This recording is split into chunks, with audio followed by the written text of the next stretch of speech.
7 से 9 मई को पाकिस्तान द्वारा की गई सैन्य कार्रवाई पर भारतीय सेना ने नपातुला और सटीक जवाब दिया। हमारी आर्मी एयर डिफेंस एक अजेय दीवार बनकर सामने खड़ी रही। जो भी शक्तियां भारत की संप्रभुता, अखंडता या जनता को क्षति पहुंचाने की योजना बना रही हैं, उन्हें करारा जवाब दिया जाएगा और आगे भी दिया जाएगा। यही भारत देश का न्यू नॉर्मल है। ऑपरेशन सिंदूर के दौरान भी भारतीय सेना ने उसी अदम्य साहस और दृढ़ संकल्प के साथ पाकिस्तान समर्थित टेररिस्ट इंफ्रास्ट्रक्चर को निशाना बनाया और पाकिस्तान की अन्य आक्रामक कार्रवाइयों को प्रभावशाली ढंग से विफल करते हुए एक निर्णायक जीत हासिल की।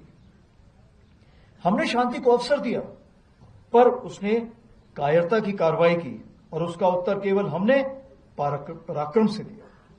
ऑपरेशन सिंदूर हमारा संकल्प, संदेश भी और उत्तर भी।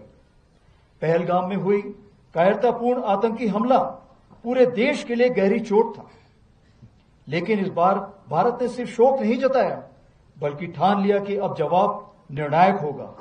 देशवासियों का अटूट विश्वास और सरकार द्वारा दी गई रणनीतिक स्वतंत्रता से भारतीय सेना ने एक सुनियोजित, सटीक और निर्णायक जवाब दिया। भारतीय सेना ने 6 और 7 मई की रात को पाकिस्तान और पाकिस्तान ऑक्यूपाइड जम्मू एंड कश्मीर में 9 हाई वैल्यू आतंकवादी ठिकानों को निशाना बनाया, बिना किसी मासूम नागरिक को हानि पहुंचाए हुए। यह केवल जवाब नहीं था, यह स्पष्ट संदेश था कि आतंकवाद को सहारा देने वाले अब नहीं बचेंगे। 7 से 9 मई को पाकिस्तान द्वारा की गई सैन्य कार्रवाई पर भारतीय सेना ने नपातुला और सटीक जवाब दिया। हमारी आर्मी एयर डिफेंस एक अजेय दीवार बनकर सामने खड़ी रही, जिसे कोई ड्रोन या मिसाइल भेद नहीं सका। यह सब होल ऑफ नेशन अप्रोच के अंतर हुआ, जहां थल सेना, वायुसेना, नौसेना और अन्य सरकारी और प्राइवेट डिपार्टमेंट्स सब एक साथ मिलकर खड़े हुए, जिसमें एनजीओ भी शामिल थे। जो भी शक्तियां भारत की संप्रभुता, अखंडता या जनता को क्षति पहुंचाने की योजना बना रही हैं, उन्हें करारा जवाब दिया जाएगा और आगे भी दिया जाएगा। यही भारत देश का न्यू नॉर्मल है। आज की भारतीय सेना न केवल वर्तमान चुनौतियों का सफलतापूर्वक सामना कर रही, बल्कि हम नित्य प्रतिदिन एक परिवर्तनशील, आधुनिक और भविष्य उन्मुख शक्ति के रूप में तेजी से अग्रसर हो रहे हैं।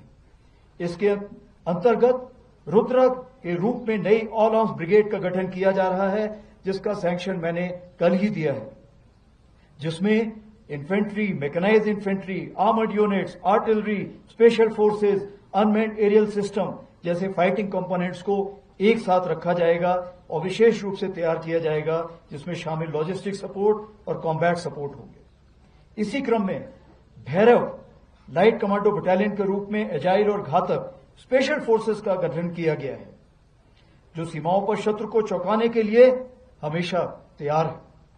हर इन्फेंट्री बटालियन में ड्रोन्स प्लेटून का गठन किया गया है। वहीं आर्टिलरी में शक्तिमान रेजिमेंट बनाई गई है, जो ड्रोन और काउंटर ड्रोन इक्विपमेंट और लॉयटर म्यूनिशन के साथ लैस होगी।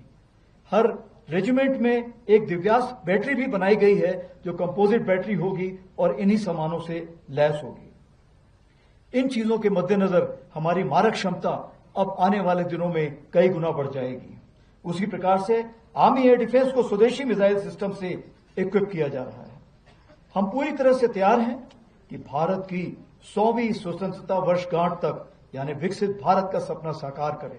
और इस राष्ट्र निर्माण में हमारी सबसे बड़ी ताकत है हमारा विशाल सेना परिवार, जो लगभग 1.3 करोड़ लोगों का समुदाय है, जिसमें सेवारत सैनिक, उनके परिवार, वेटरन्स और वीर गति को प्राप्त सैनिकों के परिजन शामिल हैं।